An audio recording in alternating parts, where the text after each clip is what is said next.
Dieu.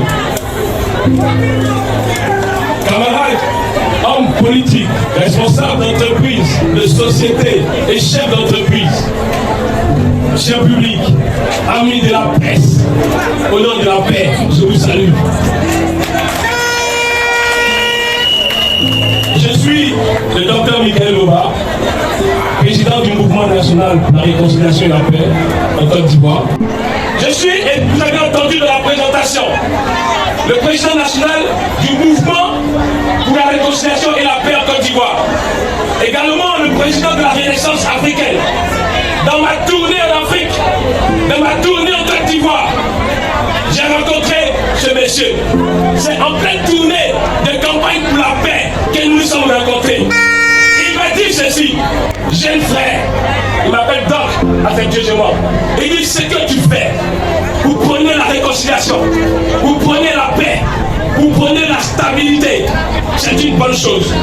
Tu ne m'as pas invité dans ton mouvement, mais pendant que j'ai tourné avec ces étudiants-là, du MNRP, en Côte d'Ivoire, en Afrique, le ministère ne me finance pas. La présidence de la République ne me finance pas. Les autorités ne nous financent pas. Nous nous sommes mis ensemble, nous avons monté notre mouvement. Il a été séduit par cela. Il dit, frère, l'initiative est bonne, l'idée est bonne, je t'accompagne. Trop, c'est bon. J'ai vu entendre ça ici aussi.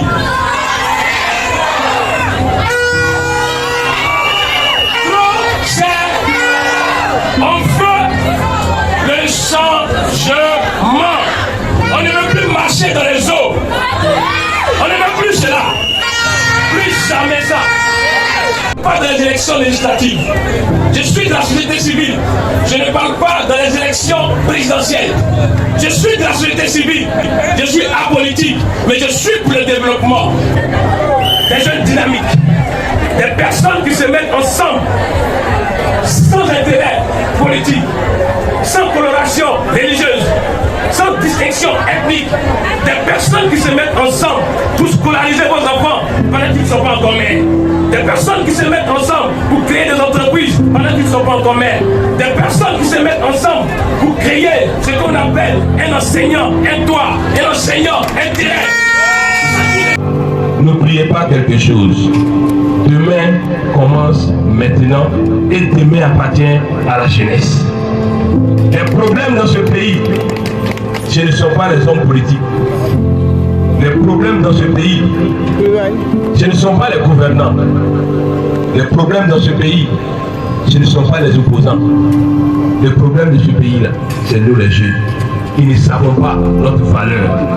Chers frères jeunes, nous ne devons plus suivre, on peut dire inutilement, répondre à des mots d'ordre inutiles. La voix des générations instrumentalisées. Parce que la guerre est du fait de l'instrumentalisation de la jeunesse. Ce sont les jeunes qui font la guerre. Ce sont les jeunes qui meurent dans les rues. Ce sont les jeunes qui prennent les armes.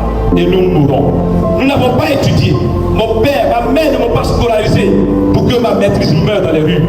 Chers frères jeunes, ton père de ta mère, il t'a pas scolarisé pour que ces diplômes-là meurent dans les rues pour des causes politiques. Nous disons non à cela. C'est pourquoi les jeunes de maintenant, vous devez prendre entre vos mains vos destins dès maintenant. Parce que demain commence maintenant et demain appartient